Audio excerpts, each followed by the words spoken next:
Hi, guys. All right, we had a very good day today. I think we made a tremendous amount of progress, even from the last time I spoke to you, and I apologize for keeping you waiting, but there was more work to be done. You know, we began almost 3 weeks ago with a foundational document that we socialized and ran by both sides, and with input from both sides. And one of the things that happens when you've been involved in this now for 10 months is you get a pretty good sense of what the priorities and the red lines and the important issues are for both sides. And so that allowed us to create a foundational document.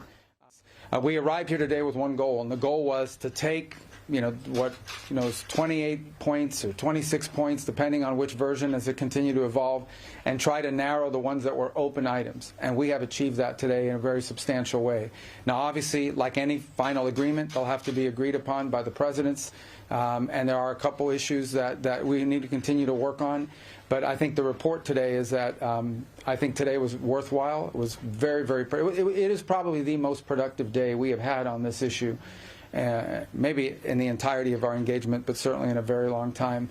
But work remains, and because this continues to be a working process, I don't want to declare victory or finality here. There's still some work to be done, but we are much further ahead today at this time than we were when we began this morning and where we were a week ago for certain.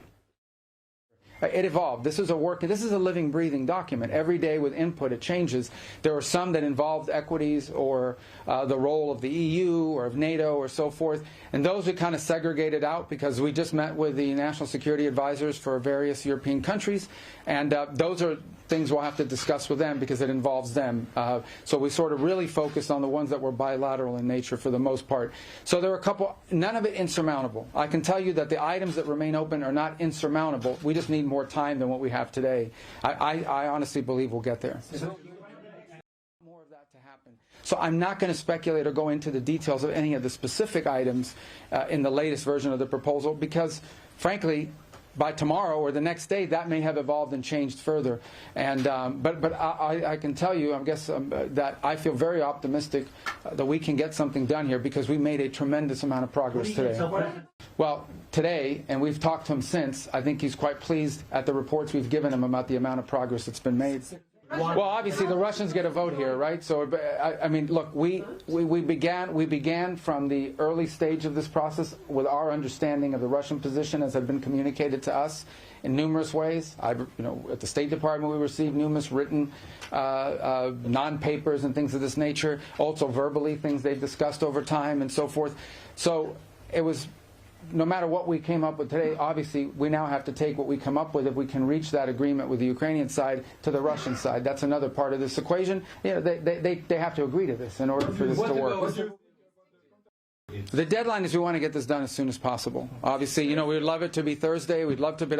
Ultimately, the important point today is that we have made substantial progress. We've really moved forward. So I feel very optimistic that we're going to get there in a very reasonable period of time very soon. Whether it's Thursday, whether it's Friday, whether it's Wednesday, whether it's Monday of the following week, we want it to be soon because people are going to, between today and the time we deal with this, more people are going to die. More destruction is going to happen.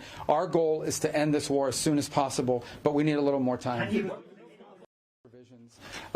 Clearly, I think we all recognize that part of getting a final end to this war will require for Ukraine to feel as it is safe and it is never going to be invaded or attacked again. So that's clearly something that has to be discussed. I think we've made substantial progress on that and other points, but I'm not going to get into the details today about all of those.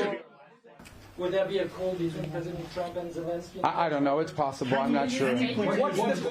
All right, guys. Thank you. Thank you. For more such videos, subscribe to the Newsx YouTube channel, hit the bell icon.